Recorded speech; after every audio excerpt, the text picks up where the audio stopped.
उत्तर प्रदेश के एक छोटे से गांव भुजरिया में एक युवक रहता था। उनका नाम था रामदयाल। गरीब घर का था लेकिन दिल का नेक। रोज खेतों में काम करता और रात को घर लौट आता। एक दिन शाम ढलने के बाद वह खेत से घर लौट रहा था। रास्ते में उसे अचानक किसी ने पीछे से आवाज दी, अरे भैया जरा रुकना। रामदयाल ने पीछे मुड़कर देखा तो सफेद धोती कुर्ता पहने एक आदमी खड़ा था। उसका चेहरा धुंधले चांदनी में साफ नहीं दिख रहा था। उस आदमी ने मुस्कुराते हुए कहा, भैया हमारे घर में ब्याह है, बारात आ चुकी है। आप तो गांव के इज्जतदार नौजवान हैं, जरा चलकर आशीर्वाद दीजिए।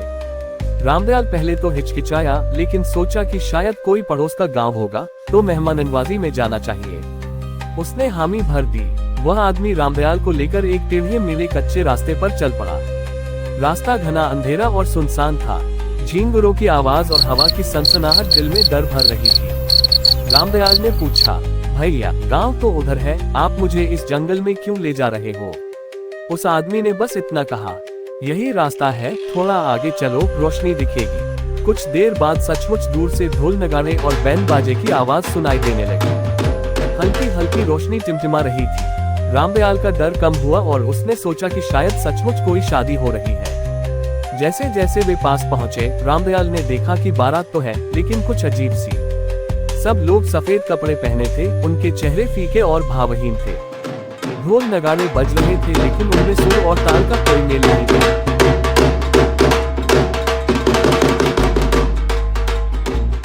और सबसे अजीब बात ये कि सबकी आंखें अजीब चमक रही थीं, जैसे अंगार जल रहे हों। रामदयाल के मन में हल्की घबराहट हुई, मगर वह समझ नहीं पाया कि आखिर क्या गड़बड़ है। वह आदमी रामदयाल को एक बड़े घर जैसी जगह पर ले गया। घर देखने में पुराना खंडहर सा लग रहा था लेकिन अंदर सजावट झिलमिल कर रही थी। वहाँ दुल्हन बैठी थी, लाल जोड़े में, चेहरे पर घूंघट, हाथों में मेहंदी। लेकिन जब रामदयाल ने ध्यान से देखा तो उसके पैरों की दिशा उल्टी थी। उसका खून सूख गया। वह समझ गया कि यह कोई सामान्य शादी नहीं है। बाराती लोग आपस में अजीब भाषा में बातें कर रहे थे जो रामदयाल को समझ नहीं आ रही थी। तभी एक बुजुर्ग सा दिखने वाला भूत उसके पास आया और बोला, बेटा भाग्य अच्छा है तेरा, हमारी दुल्हन को इंसानी वर मिल गया। आज से तू हमारी बहू का दूल्हा है। रामदयाल ये सुनकर कांप उठा। क्या मैं तो बस मेहमान हूँ, मुझे घर जाना है। लेकिन तभी 4-5 भूतनुमा आदमी उसे पकड़कर मंडप की ओर ले गए। मंडप में हवन चल रहा था लेकिन लकड़ी की जगह हड्डियां जल रही थी और धुआं सफेद नहीं बल्कि नीला था। पंडित भी कोई इंसान नहीं था बल्कि एक कंकाल सा ढांचा जो मंत्र पढ़ रहा था। रामदयाल को जबरन दुल्हन के बगल में बैठा दिया गया। उसके हाथ कांप रहे थे, दिल जोर जोर से धड़क रहा था। फेरे लो, आवाज गूंजी। रामदयाल ने चीख कर कहा, नहीं, मैं यह शादी नहीं करूंगा। लेकिन जैसे ही उसने विरोध किया, पूरा माहौल बदल गया।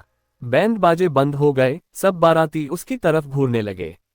उनकी आंखों से आग सी निकल रही थी।